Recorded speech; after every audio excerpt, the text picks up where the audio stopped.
मेवात इलाके के कालियाकी गांव की रहने वाली फातिमा को दहेज के लालच में आकर के ससुराल पक्ष के लोगों ने मारकर नहर में फेंक दिया।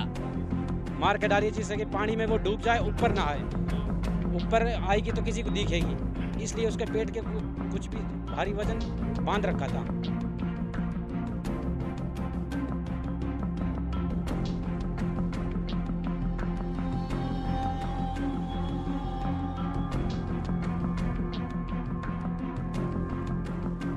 मेवात इलाके के कालियाकी गांव की रहने वाली फातिमा को दहेज के लालच में आकर के ससुराल पक्ष के लोगों ने मारकर नहर में फेंक दिया। जिसके बाद जब पीड़ित परिवार को इस पूरी खबर की जानकारी मिली तो गांव सहित पीड़ित परिवार मौके पर पहुंचा। मौके पर पुलिस प्रशासन को बुलाया गया और पुलिस प्रशासन की मौजूदगी में फातिमा नाम की जो महिला है उसके शव को बाहर निकाला गया। खैर फिलहाल मैं मौजूद हूं नूह के सरकारी अस्पताल में, जहां पर फातिमा का पोस्टमार्टम कराने के लिए शव को यहां पर रखा गया है। मेरे पीछे आप देखेंगे कि गांव के और जितने भी फातिमा के रिश्तेदार हैं, परिवार के लोग हैं, गांव के लोग हैं, वो कहीं ना कहीं दुख की इस घड़ी में फिलहाल नूह के सरकारी हॉस्पिटल में जमा हुए हैं। खैर फातिमा तो इस दुनिया को छोड़ करके हमेशा हमेशा के लिए अलविदा कह गई है, लेकिन परिवार का कहना यह है कि इस पूरे मामले की निष्पक्ष तरीके से जांच होनी चाहिए और जो दोषी हैं उनको कड़ी से कड़ी सजा मिलनी चाहिए। उनको किसी भी सूरत में बख्शा नहीं जाना चाहिए, क्योंकि उन्होंने एक ऐसा अपराध किया है कि उन्होंने फातिमा की जान ले ली है। खैर पूरा मामला क्या है उसे समझने के लिए सीधा बात करते हैं फातिमा के पिता से। इब्न बाबा चलिए, ये परिवार के लोग हैं, गांव के लोग हैं। हाँ जी, क्या नाम है आपका? मेरा नाम शकील खान है। शकील। अच्छा, क्या है पूरा मामला? फातिमा के साथ में क्या कुछ हुआ? कहाँ उसकी शादी जी, हुई है? फातिमा मेरी भतीजी है। हम्म। हमने 6 महीने पहले शादी की थी हम्म। और शादी पूरी रीति रिवाज से की थी और जो उन्होंने मांग की थी वो पूरा हमने दिया था। उसके बाद हमारी लड़की को बीच में परेशान किया जाने लगा, तो हमने अपना रिश्ता बना लिया। फिर भी हमने उनको जो दहेज उन्होंने मांग उनको संतुष्ट किया, बेटा और ले जाओ आप। उसके बाद हमारी लड़की को फिर उसी तरह परेशान किया गया। उसके बाद जब हमारी लड़की वहाँ, हमने 3 दिन पहले 4 दिन पहले उसको भेजा। भेजने के बाद लड़की का फोन आया, पापा जिस तरह मुझे पहले परेशान करते उसी तरह मुझे पहले परेशान कर रहे हैं। रात के 9 बजे फोन आया था। हम कहा बेटा, पापा ने बोला बेटा अब तो लेट हो रहे हैं, हम शाम सुबह आएंगे। नो पापा मुझे ज़्यादा ही परेशान कर रहे हैं और मुझे कहीं ले जाने की बात करें। कुछ लोग बाहर बैठे हैं, 3-4 और भी हैं, इनके मामा भी बैठे हैं बाहर, मैंने देखा है। ये 3 आज मामा इनको शाम को बुलाया, मामा को इन्होंने 2 मामा आए थे उसके और चाचा ताऊ के लड़के थे। अच्छा, लड़के के मामा आए थे? मामा वहाँ बैठे थे, लड़की ने ये आज आए पड़े हैं जी, मामा मुझे कहीं ले जाने की बात कर रहे हैं। नो बेटा कोई बात ना, कोई ले जा रहे होंगे। तो जब लड़की ने बोला ठीक है, 9 बजे हमारी बात हुई 3-4 मिनट। उसके बाद जब उसको ले जाया गया तो वहाँ ले जाया, हमारे पास फ़ोन आया 3 बजे। वो भी बिचौला जो होता है उसका, अजी जी आपकी लड़की गायब है। तो हम जैसे आके पहुँचे तो हम आके पहुँचे, भाई हमारी लड़की कहाँ है कहाँ? उन्होंने हमें बुरी तरह, उनके मामा ने हमें गाली गलौज, हमें नहीं पता, भाग गई तुम्हारी लड़की, हमारे लड़के को अगवा और करवा दिया। अच्छा। तो कोई बात, हमने कहा जी जैसे भी हमारी लड़की को हमें सौंप दिया जाए, हमें गुमराह ना किया जाए। उसके बाद हमें इस तरह गुमराह किया कि आपकी लड़की आपके ही किसी गांव या रिश्तेदार के लड़के के साथ चंडीगढ़ कोर्ट मैरिज कर रही है और हमें ही गुमराह किया गया। और हमारी लड़की को 3 दिन पहले नहर में डाल दिया गया और हमने ये भी कहा भाई हमारी लड़की जैसी भी है वो हमें दे दी जाए। उन्होंने तो हमें गुमराह कर कर उस लड़की को बहुत बेकदरी कर दी उन्होंने हमारी। उन लोगों ने मार के फेंका हाँ, है? मार के फेंका उन लड़कियों। और पूरा उसमें उनके मामा उसी शाम को बुलाए गए थे, उसके मामा उन्होंने बाहर बैठे थे। लड़की ने कहा मामा आज पापा सारे बैठे हैं बाहर, क्या बात है? उसके कोई ननद वगैरह थे, उनके घर से भी थे और कोई मामा के लड़के भी थे, सारा परिवार वहाँ बैठा हुआ था। तो बेटा वैसे ही बैठे होंगे, कोई बात ना। अच्छा, लड़की की उम्र कितनी थी? लड़की की उम्र 22 साल थी। कितने महीने पहले शादी हुई? 6 महीने पहले शादी हुई थी। अच्छा।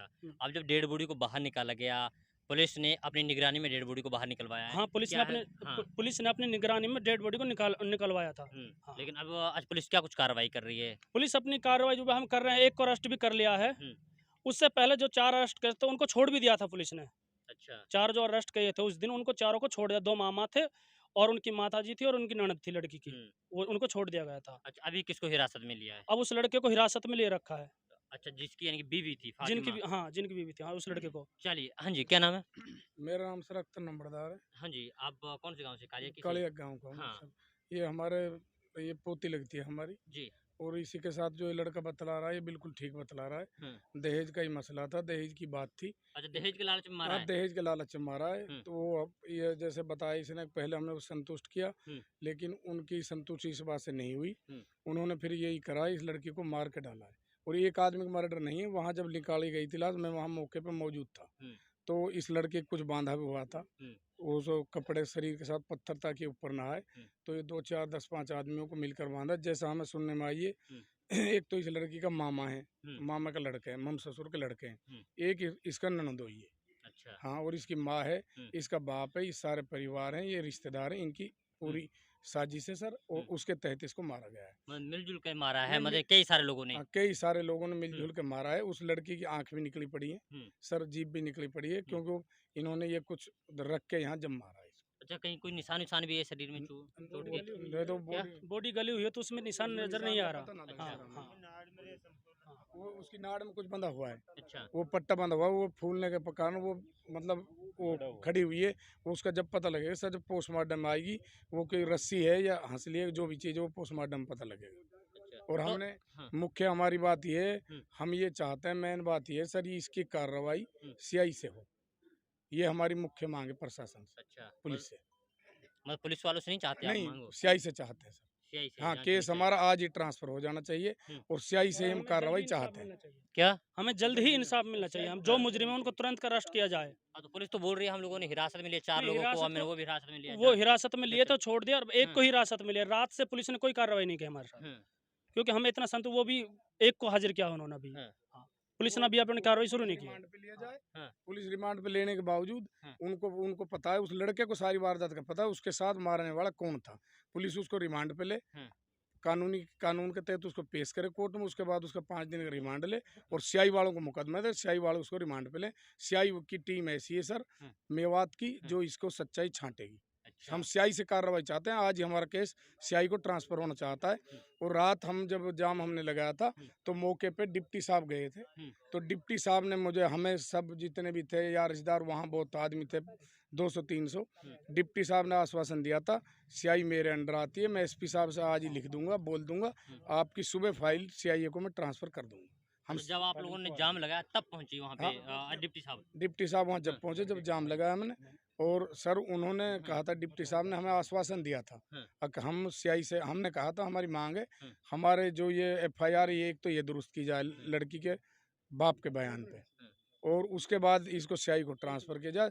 सीआई उसका रिमांड ले कानून के तहत और पूछताछ करके अन्य जो दोषी हैं सर उनको भी जल्दी से जल्दी सलाखों को पीछे लाया जाए और उनकी सजा कराई जाए। किसी भी सूरत में कोई भी आरोपी बक्सा नहीं जाना चाहिए।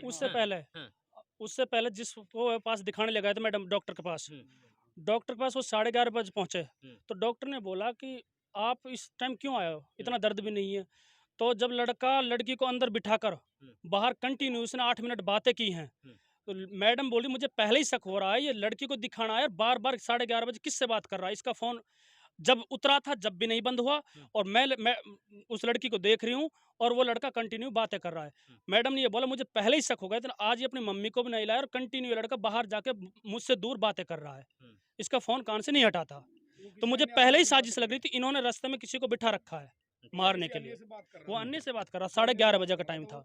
वो उसकी प्लानिंग थी सर। ये जिस तरीके से वहाँ गए, गांव के ये सब मौजूद आदमी थे, जहाँ वो दवाई लेने के लिए गया, तो उस लड़की ने वो वहाँ जो भी था कैमरा वगैरह, उन्होंने बताया वो लड़की जैसे दवाई ले रही थी, तो वो जब भी फ़ोन पे लगा हुआ था, जिस टाइम गया जब भी फ़ोन कर रहा था, तो उनसे जो मिला हुआ था, जिनके साथ मिलकर उन्होंने इस लड़की को मारा है। अच्छा, दवाई किस चीज़ की लेने गए? दवाई ये इसकी बनावटी बात थी, इस लड़के की कुछ नहीं हो रहा था, वो लड़की को वैसे ही ले गया था बिना किसी वजह के। 11:30 बजे घर से भाई चलो यहाँ तक चलें, दवाई लानी। चलिए, अच्छा लड़की के भाई हैं आप? क्या नाम है आपका? तालीम जी। अच्छा तालीम, ये बताइए कि लड़की ने आप लोग कुछ बताया हो कि मतलब कौन कौन परेशान करता था घर में उसे? ये सासू ससुर वो लड़का और उसके उसके चाचा था वो लड़के और उसके एक बहन है उनकी 3 ननद, ये सब तंग करते थे, दहेज मांगते थे हमसे। हमने उससे ये भी बोल दिया था, उसका मामा भी था, चारों हमसे उनसे ये भी बोल दिया था आप टेंशन मत लो, हम आपको दे देंगे, जो आपकी डिमांड है वो आपकी डिमांड पूरी कर देंगे। अच्छा हाँ, अच्छा, क्या मांगते थे डिमांड में? डिमांड में हमको कार नहीं दी, कार हमको और कहीं से कार मिल रही थी, हमने ये बोल दिया आप तसल्ली खाओ, आपको कार भी दे देंगे। अच्छा, अच्छा। हाँ, नकदी कम दी, नकदी भी दे देंगे। हाँ। और गहना वहना नहीं दिया हमने, जैसे हमसे बनी हमने खूब दिया था, लेकिन उनके पसंद नहीं आया था जी। अच्छा, बहन को मार के फेंक दिया, इसके जी। बारे में कब पता लगा आपको? मतलब कि अच्छा, इसके बारे में पता कैसे लगा? हुँ, पता ऐसे लगा जी, हुँ, हम ढूँढते-ढूँढते 3 दिनों से परेशान है, पुलिस कार्रवाई कुछ नहीं की हमारी। हुँ, हम 3 दिन से दिनों में पड़े-पड़े भूखा पिसाए पूरा गाँव, हुँ, पुलिस ने कोई कार्रवाई कैसी भी किसी तरह की नहीं की। हुँ, फिर हम ऐसे ही आस-पास में ढूँढते रहे, हुँ, तो हमें वहाँ लड़की मिली। हमारे गांव के 10-20-50 लड़के, हुँ, कम से कम 30 बाइक थी। हुँ, 30 बाइक पे 2-2 लड़के थे। हुँ, उन्होंने सब जगह नहर में, नाली में, कुएं में, खल्लर में, सब जगह उनको तलाश किया। तो तलाश करने पर हुँ, उनने ना कोई वो ढूंढे, और वो तो ये कह रहे थे भाई वहाँ गई लड़की। हुँ, ये तो हमारे जो बेटी पक्ष के लड़के थे उन्होंने ये लाश ढूंढी है। हुँ। ढूंढने के बाद फिर हमें पुलिस को इन्फॉर्मेशन दिए। पुलिस फिर हमारे यहाँ साथ गया SHO। चलिए, ये है पीड़ित परिवार जिनसे हमने बात करी और जाना कि पूरा मामला क्या है। वहीं पीड़ित परिवार का कहना ये है कि पूरा मामला दहेज से जुड़ा हुआ है और दहेज को लेकर के लगातार फातिमा नाम की जो महिला थी, जिसे मारकर फेंक दिया गया, उसे दहेज के लिए ससुराल पक्ष के लोग लगातार परेशान कर रहे थे। इसमें ससुराल में सास-ससुर, पति, इसके अलावा जो मम-ससुर हैं, उनके बारे में भी कहा जा रहा है कि इस पूरे मामले में वो भी इन्वॉल्व हैं। खैर, इस पूरी की पूरी रिपोर्ट में ये भी अब नामे बड़ी खबर है कि पुलिस प्रशासन ने जो उनका पति है उसको हिरासत में लेकर पूछताछ शुरू कर दी है। इसके अलावा इस पूरे मामले में 4 लोगों को और हिरासत में लिया गया और 4 लोगों को हिरासत में लेकर के पूछताछ की गई। आरोप ये भी है कि उन सभी लोगों ने मिलकर के इसे मारा है। हालांकि पीड़ित परिवार का पक्ष ये भी है कि इस पूरे मामले की जांच सीआईए से होनी चाहिए, क्योंकि सीआईए इस पूरे मामले की पर्दाफाश कर सकती है। हाँ जी, क्या हाँ जी, मेरा नाम सलीम खान है हाँ, आपकी और क्या मैं लगती है? लड़की का चाचा हूँ। हाँ, और क्या जी, चाहते हैं? हम तो ये इंसाफ चाहते हैं। हाँ, जितना बेरहमी से लड़की के साथ किया गया है वारदात, हाँ, उसकी इतनी कड़ी से कड़ी सजा होनी चाहिए उनको।